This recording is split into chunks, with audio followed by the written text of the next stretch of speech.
하나님 말씀은 고린도 후서 1장 15절부터 20절입니다. 내가 이 확신을 가지고 너희로 두 번 은혜를 얻게 하기 위하여 먼저 너희에게 이르렀다가 너희를 지나 마게도냐에 갔다가 다시 마게도냐에서 너희에게 가서 너희가 보내줌으로 유대로 가기를 경영하였으니 이렇게 경영할 때에 어찌 경홀히 하였으리요. 혹 경영하기를 육체를 쫓아 경영하여 예하고 아니 아니라 하는 일이 내게 있었겠느냐. 하나님은 기쁘시니라. 우리가 너희에게 하는 말을 이해하고 아니라 함이 없노라. 우리 곧 나와 실로아노와 디모데로 말미암아 너희 가운데 전파된 하나님의 아들 예수 그리스도는 예하고 아니라 함이 되지 아니하였으니 저에게는 예만 되었느니라. 하나님의 약속은 얼마든지 그리스도 안에서 이해가 되니 그런즉 그로 말미암아 우리가 아멘하여 하나님께 영광을 돌리게 되느니라. 아멘. 네, 성도 여러분 안녕하십니까? 안녕하세요. 네, 또 함께 예배를 온라인으로 드리는 귀한 하나님의 백성들 사랑합니다. 또 축복합니다. 오늘 우리는 고린도 후서에 바울이 고린도 교회에 써보낸 두째 편지의 1장 부분을 읽었습니다. 바울이 고린도 교회에 여러 번의 편지를 쓴 것 같습니다. 우리 성경에는 고린도 전서 후서 두 권의 서신서만 기록되어 있지만은 이 서신서들을 자세히 읽어보면 먼저 번 쓴 편지라는 그런 말씀이 또 나오고, 그래서 이제 좀 세밀히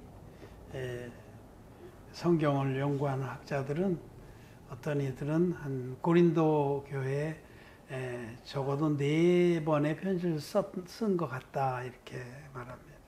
근데 물론 하나님께서는 꼭 필요한 말씀들을 성령의 관여하심으로 보존하고 택해서 성경에 산입시킨 겁니다.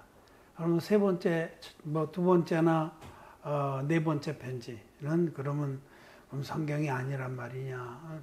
아니죠. 왜냐하면 그거는 편지지만은 하나님은 완전하십니다. 하나님께서 정경으로 택한 성경에는 조금도 부족함이 없고 조금도 더할 것이 없습니다. 그래서 족한 것이다. 고린도전서는 고린도 교회는 사도 바울이 비교적 장기간 머물면서 복음을 전하고 하나님의 교회를 세운 곳입니다. 거기서 브리스길라와 아굴라도 만나고 동역자로 세우고 그곳에 바울은 많은 애정을 가지고 있었어요. 그래서 지금 이 고린도 후서는 근데 고린도전서는 그때 좀 읽어보면은 바울이 고린도에 있는 성도들을 많이 책망하면서 시작을 합니다. 누구 편에 내가 들으니 너희 가운데 파당이 있다 하는도다. 첫째 고린도 교회는 그야말로 영적으로 많은 문제가 있는 교회였습니다. 제일 큰 문제는 첫째로는 파벌이 있었어요. 그 안에 교회 안에 나는 아볼로파다, 나는 뭐 게바파다, 나는 바울파다, 뭐 그리스도파다, 이런 게 있을 수 없는 거죠. 그리스도가 나뉘었느뇨? 하나님 교회는 파가 없습니다. 난 목사파다, 난 장로파다, 그런 거 없습니다. 그래서 그런 부분에 책망을 시작하면서 도덕적으로 또 타락된 부분도 많았어요. 심지어는 어떤 교인은 자기 아버지의 그러니까 첩이죠, 첩과 동침을 하기도 하고. 그러니까 그 예배 때도 너무너무 무질서하고, 예배 때도 막 서로 방언하겠다고 예언하겠다고 난리를 떨고, 심지어 어떤 자들은 예배 때에 예배 중에 드릴 성찬에 쓸 포도주와 떡을 갖다 먼저 시커 먹고 자빠져 하기도 하고. 하여튼 고린도전서 읽어보면 그 교회에 많은 문제가 있었던 걸 알 수가 있습니다. 그리고 바울의 사도적 권위를 무시하고. 그래서 고린도전서는 그런 부분에 이제 책망하면서 그들이 바로 회개해서 바로 서기를 바라는 간절한 마음을 기록하고 있습니다. 너희들 가운데 정말 너희들이 예수 그리스도의 구원의 사랑을 입었다고 하면은 그럴 수 없다는 거죠. 그렇게 은사 자랑질하고 그렇게 파당질하고 자기를 세우는데 막 교만의 극에 달했어요. 서로 잘난 척하고. 그래서 지식은 교만케 하고 사랑은 더욱 세우느니라 이렇게 책망한 겁니다. 그런데 이제 첫째 그런 책망의 편지를 받고 고린도 성도들이 조금 돌이킨 것 같아요. 조금 돌이킨 것 같아요. 고린도 후서는 조금 부드럽게 시작을 합니다. 또 실제로 고린도 후서에 보면 디도가 그 고린도 교회에 사역을 하고 바울이 있는 곳에 와서 보고를 했는데 아주 바울의 마음이 많은 위로를 받을 보고를 한 거예요. 많이 돌이켰다는 거죠.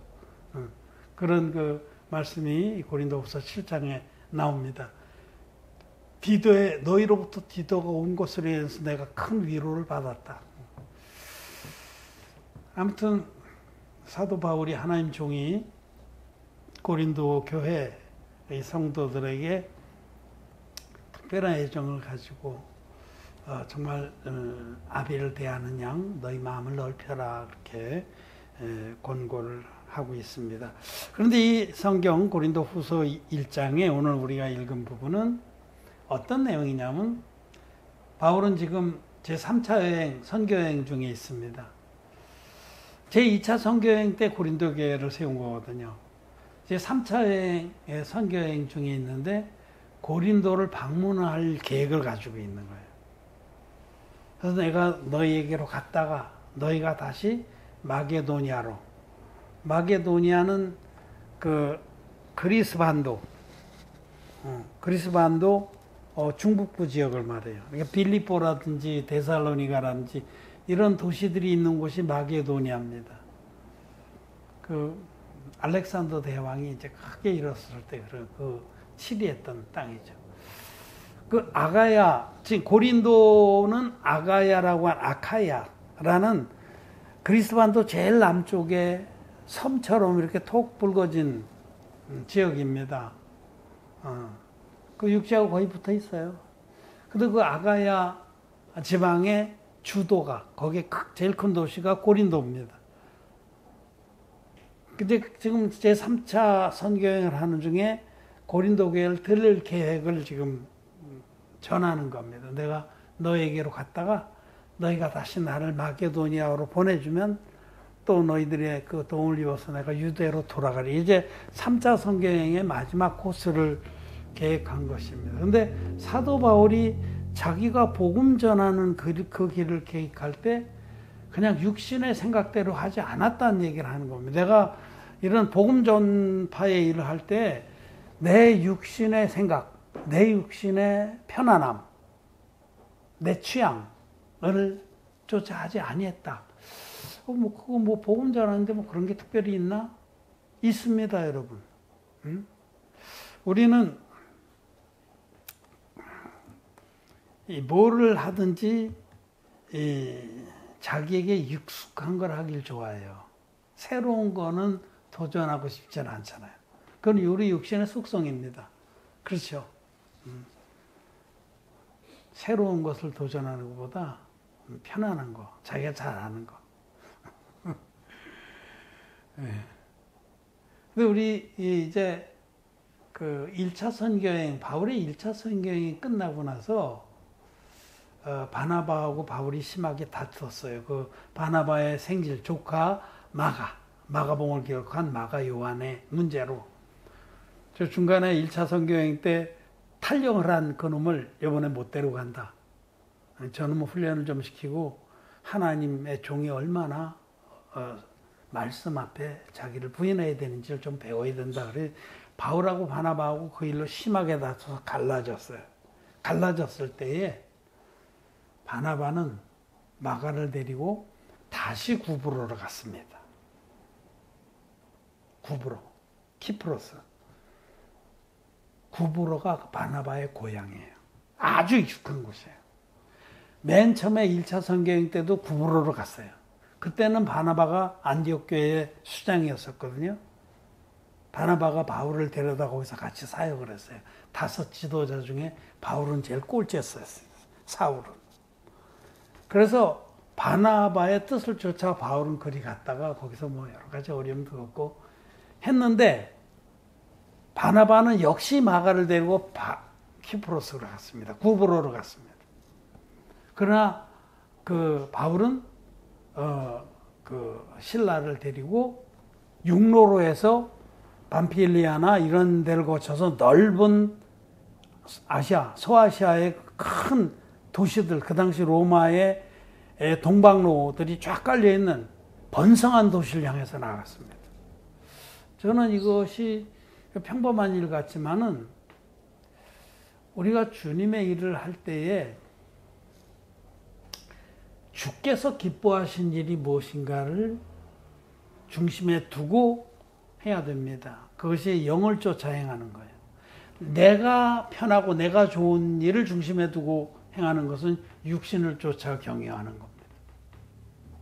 그런데 그런 것들이 많아요. 우리는 그냥 평범하게 이렇게 모든 걸 스쳐 지나가지만 주께서 기뻐하실 것이 무엇인가 생각하여 보라. 주님이 기뻐하시는 것, 그 주님이 기뻐하신 걸 어떻게 알 수 있냐? 우리 말씀을 통해서 알 수 있는 거예요. 하나님의 말씀이 영입니다. 말씀을 통해서 주께서 기뻐하시는 것을 쫓아 우리는 생각도 하고 결정도 하고 판단도 해서 그 길로 가는 겁니다. 그것이 영을 쫓아 경영하는 겁니다. 바울이 지금 17절에 고린도후서 1장 17절에 이렇게 경영할 때에 어찌 경홀히 하였으리요. 내가 이런 마지막 내 지금 여행에 이 전도 여행, 복음 전파 여행의 계획을 이렇게 잡는데 내가 이거를 그냥 즉흥적으로 생각했겠냐? 경홀히 즉흥적으로 생각나는 대로 그냥 떠오르는 대로 편안한 대로 했겠냐? 아니라는 겁니다. 너무너무 중요한 사역이기 때문에 사도 바울은 주님의 뜻을 중심으로 주께서 기뻐할 것이 무엇인지를 중심에 두고 이것을 경영했다는 겁니다. 그래서 이렇게 경영할 때 어찌 격렬히 하였으리 혹 경영하기를 육체를 쫓아 경영하여 예의하고 아니라 한 일이 내게 있겠느냐.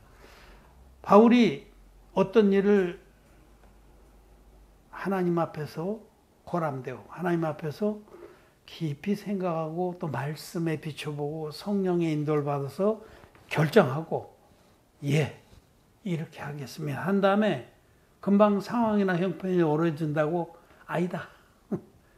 내가 생각 잘못된 것 같다 하고 뒤집은 적이 있었냐는 거죠. 그렇지 않았다는 겁니다. 그만큼 바울은 성령에 사로잡힌 자로서 복음의 일을 했다라는 것을 우리는 이 말씀에서 알 수 있습니다. 하고 자기가 어떤 일을 이렇게 결정을 하고 금방 아니다 하고 뒤집어서 하지 않았다는 겁니다. 물론 우리가 인간적인 일 같으면은 우리 개인의 일 같으면 언제든지 그럴 수 있어요. 잘못했으면 또 고쳐야죠. 물론 또 하나님의 일도 우리가 미련해서 영적으로 미련해서 잘못하는 경우 많아요. 그럴 때는 빨리 고쳐야 되지만 중요한 것은 주께서 기뻐하실 일이 무엇인가를 중심에 두고 우리는 살아가야 된다는 그런 말입니다. 근데 이 말씀을 하면서 바울은 이제 예수님의 본을 소개합니다. 19절 중간에 보면 하나님의 아들 예수 그리스도는 예하고 아니람이 되지 아니하였으니 저에게는 예만 되었느니라. 예수님은 하나님의 아들이시고 하나님입니다. 하나님의 아들이신 예수님이 하나님 아버지 앞에서 하나님의 뜻을 행할 때에 예만 되었습니다. 하나님의 아버지의 뜻을 예수님은 온전히 순종했습니다. 네가 이제는 영이신 하나님의 아들, 예수님이 영입니다. 영. 영원하신 참 하나님입니다. 그는 참 하나님이시여 영생이니라. 예수님이 원래 하나님이신데 아버지의 그 뜻, 모든 인류를 죄에서 구원해서 하나님 아버지의 자녀가 되게 하는 그 뜻을 예수님 너무 잘 알았죠. 아버지의 뜻을 너무 잘 아셨기 때문에 이제 내가 육신을 입고 이 세상에 내려가서 인류가 역사 가운데로 들어가서 네가 인류의 죄를 다 없애는 일을 공의하게 해야 된다 라고 했을 때 예만 된 겁니다. 예.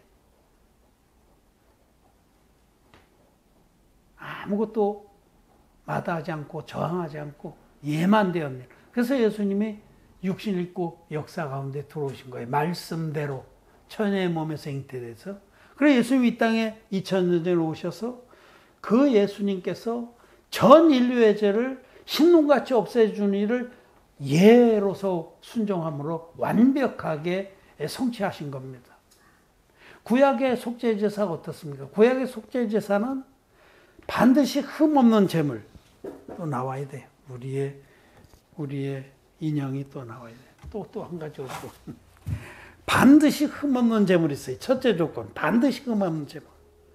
둘째는 반드시 안수할지니. 이 왜 안수하냐면 안수는 죄가 넘어간다 이 뜻이에요. 그래서 안수를 통해서 사람의 죄를 넘긴 거예요. 그리고 셋째로는 이 목을 끊어서 피로써 죄값을 치르게 한 거예요. 이게 대속의 속죄제사입니다. 이 대속의 속죄제사는 예수 그리스도를 가르치는 겁니다. 예수님은 전 인류의 어린 양으로 이 땅에 오신 겁니다. 흠없는 제물로. 첫째 조건 합격. 그 예수님이 세례 요한에게 안수의 형식으로 받은 세례, 이것이 바로 둘째 조건입니다. 그 예수님께서 이와 같이 하여 구약의 안수의 방법으로 대제사장 아론의 후손인 세례 요한에게 안수의 방법으로 받은 세례가 모든 의를 이루는데 합당한 것입니다. 마태복음 3장 11절에 이제 허락하라. 예수님 세례 요한에게 준엄하게 명령했어요. 이제는 내 머리에 손 얹어라. 우리가 이와 같이 하여 모든 의를 이룬 것이 합당하니라 하신데 요한이 허락하는지라. 요한이 예수님께 세례를 배우고 그것도 순종한 거예요. 예수님은 하나님입니다. 그 하나님께서 지금 세례 요한의 안수를 받아서 이 세상의 모든 가증하고 더러운 죄를 당신 몸에 다 뒤집어 쓰는 그 역겨운 일에 순종한 거예요. 아버지의 뜻에 순종해서 예만 되었느니라. 순종해서 세례를 받으심으로 예수님은 세상 죄를 지고 가는 하나님의 어린 양이 되신 겁니다. 그 예수님 세례로 세상 죄를 다 담당하시고 저와 여러분들의 죄도 예수님께 다 넘어갔습니다. 하나님은 전능하셔서 시간과 공간을 초월해서 일하시는 분이에요. 전능하십니다. 우리의 모든 죄업을 앞으로 지을 때까지도 예수님 요단강에서 받으신 세례로 예수님께 다 넘어가서 예수님은 세상 죄를 지고 십자가에 가셔서 십자가에 못 박혀서 6시간 동안 피를 흘리고 마지막에 다 이루었다고 크게 외치시고 돌아가셨다 3일 만에 부활하셨습니다. 예수님이 이 땅에 오셔서 당하신 그런 모욕과 고통과 그런 정말 표현할 수 없는 그런 비참함은 바로 우리의 구원을 위한 것인데 이 일에 예수님은 예만 된 거예요. 하나도 거부하지 아니하시고 아버지의 뜻을 쫓아 예만 되었습니다. 그래서 그 말씀을 하시는 거예요. 그리스도는 예하고 아니라함이 되지 아니하였으니 저에게는 예만 되었느니라. 그러면서 우리 예수님을 믿어서 거듭난 우리들도 거듭난 후에 이 예수님이 물과 피로 요단강의 세례와 십자가의 피로 우리의 모든 죄를 깨끗이 흡수해 주셨다는 이 진리의 복음, 원형의 복음, 성경대로의 복음 믿어서 거듭난 우리들은 죄 사함 받아서 의인된 우리들은 이제 남은 때에 우리도 예수님의 발자취를 쫓아서 예의 삶을 산다는 거예요. 예. 하나님 말씀을 믿음으로 예하는 삶을 사는 겁니다. 이 예는 다른 표현으로 하면 긍정입니다. 긍정. 그래서 거듭난 의인들은 그들의 삶은 긍정이다. 우리는 믿음으로 긍정의 삶을 사는 겁니다. 긍정의 삶. 우리는 모든 일을 말씀을 믿음으로 긍정합니다. 긍정적인 삶을 삽니다. 말씀을 믿는 사람은 긍정적입니다. 부정적이 아닙니다. 말씀을 믿는 사람은 긍정적입니다. 아무리 어려움이 있고 아무리 절망적이어도 말씀을 믿기 때문에 넉넉히 긍정적인 믿음을 지킬 수 있습니다. 넉넉히 지킬 수 있습니다. 근자감? 근거 없는 자신감을 근자감. 어떤 사람들이 근자감이라는 말을 만들어냈는데, 근거 없이 자신감만 있으면 그건 좀 문제가 있는 거죠. 근데 우리는 근거가 있는 긍정의 믿음을 가지고 있어요. 우리의 근거는 말씀입니다. 말씀을 믿기 때문에 긍정인 것이죠. 우리 하나님 말씀을 믿습니다.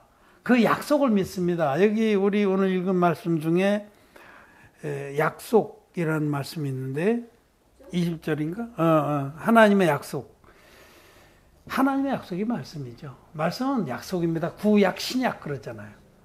하나님의 말씀이 약속입니다. 우리는 하나님의 말씀을 믿습니다. 약속을 믿습니다. 그래서 긍정인 거예요. 말씀을 믿기 때문에. 우리 하나님 말씀하시기를 하나님의 사랑을 입은 자, 그 뜻대로 부르심을 입은 자들에게는 모든 것이 합력하여 선을 이루느니라. 로마서 8장 말씀.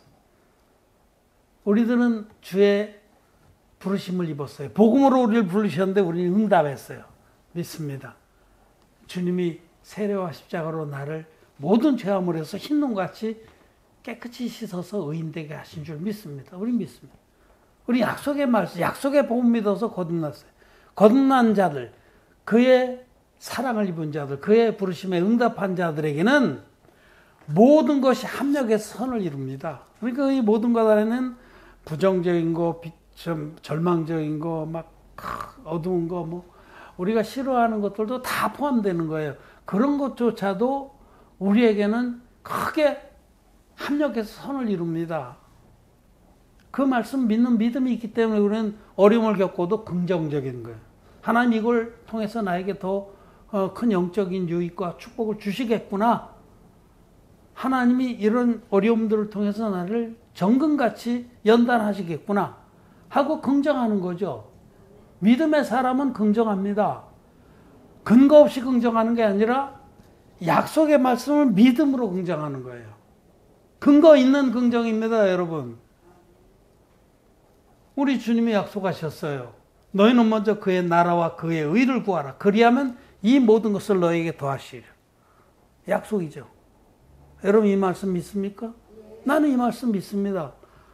내가 정말 주의 진리의 복음으로 거듭났고 나의 남은 생애를 이 복음을 전파하는데 온전히 드리길 원합니다. 주께서 이 복음을 섬기는 삶을 사는데 필요한 것을 다 주실 줄 믿습니다. 약속을 믿기 때문에 긍정이라는 거죠. 저도 어려움이 많아요. 믿음이 없으면 벌써 찌그러졌을 거예요. 근데 믿음이 있기 때문에 끄떡없습니다. 그런 가운데 언제든지 내 마음은 긍정입니다. 하나님이 반드시 도우신다.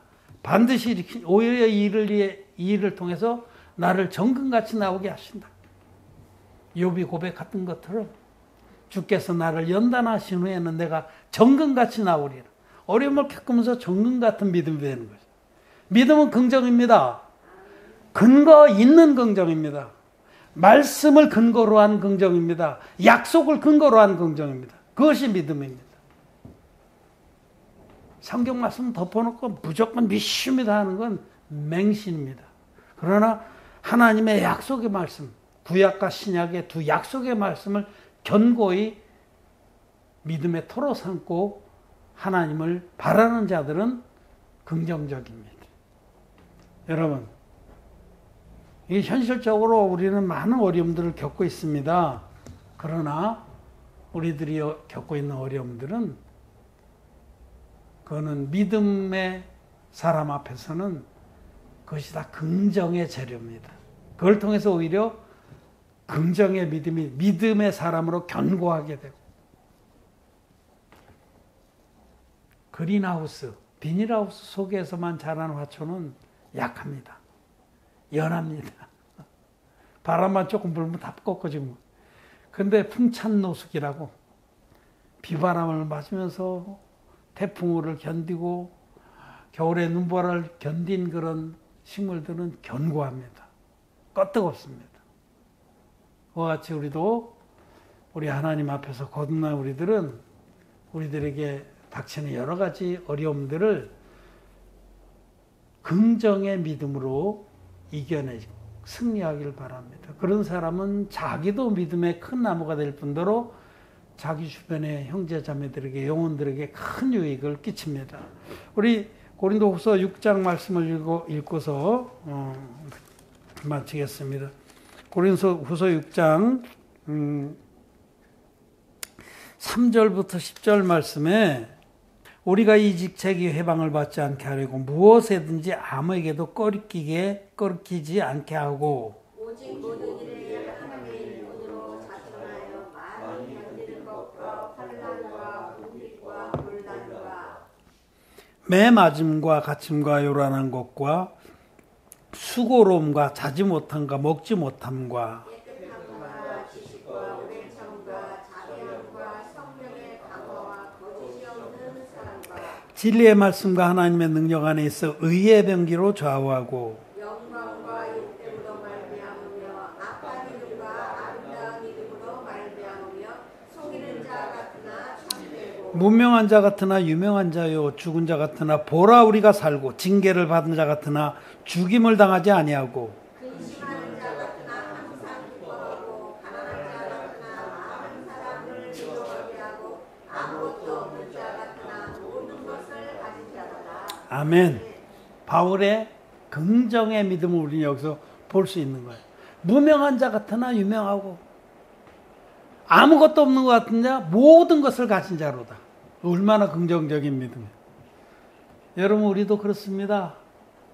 우리도 정말 속이는 자 같으나 참되고 무명한 자 같으나 유명한 자요. 우리가 뭘 교만해서 하는 말이 아니라 우리 유명한 자입니다. 전 세계에서 의인들, 진짜 복음, 진리의 복음으로 거듭난 의인들은 극히 소수입니다. 그 소수에 우리가 들어가 있는 거예요. 유명한 자입니다, 여러분. 기독교인들이 25억 있는 중에 정말 진리의 복음으로 거듭난 의인들은 양 손가락으로 2번, 3번만 가리면 없습니다. 그렇게 유명한 자들이에요. 죽은 자 같으나 보라 우리가 살고 징계를 받은 자 같으나 죽임을 당하지 아니하고 근심하는 자 같으나 항상 기뻐. 우리 처지만 보면 근심할 게 너무 많아. 얼굴에 내천절 쓰고 다니는데 그래도 항상 기뻐할 수 있는 이거. 그렇게 기뻐할 수 있는 이것이 바로 근거 있는 믿음의 긍정이 있기 때문입니다. 약속의 말씀을 믿기 때문입니다. 우리가 가난한 자 같으나 많은 사람을 부유하게 하고 우리 교회 해봐야 뭐 다 가난해요. 헌금도 별로 없어. 해외에 도와줄래도 도와줄 힘도 참 미약하지만 그 중에서도 어떻게 조금 띄어서 우리 단미식과 같이 좀 도와주기도 하고 고아 사역자들을. 그렇지만 우리는 무엇보다 물질보다도 영적으로 그 영혼들이 죄사함 받고 천국의 영생에 그 부요함을 누릴 수 있게 해주는 가장 부요한 사역을 하는 겁니다. 그리고 아무것도 없는 자 같으나 모든 것을 가진 자로다. 여러분 우리는 모든 것을 가진 자입니다. 우리는 천국의 영생을 가진 자요 하늘의 제사장 직분을 위임받은 자들이고 하나님 앞에 가장 존귀한 자들입니다. 믿음은 긍정이다. 근거 없는 긍정이 아니라 근거 있는 긍정이다 라는 말씀을 드립니다. 긍정의 삶을 살아내는 하나님 백성들이 되길 바랍니다. 말씀 마쳤습니다.